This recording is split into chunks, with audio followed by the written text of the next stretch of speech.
Matiyusuf Wusman once ran his naan shop. However, the business in the shop was unsatisfactory, with a monthly income falling to as low as 1,500 yuan at its worst.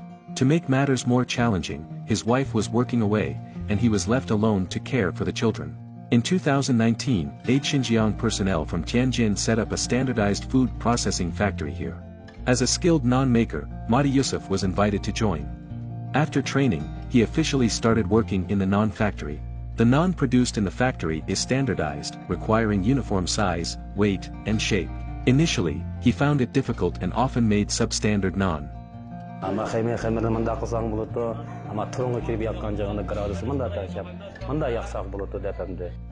With the naan factory's business booming, the number of naan makers has expanded to 122.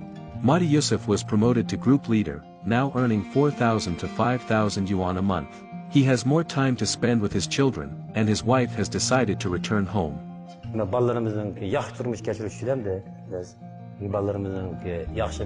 o'qib hamda shu yoshligimizdan obdan tirishib ishlaylan obdan pulni jiq yig'masak hamda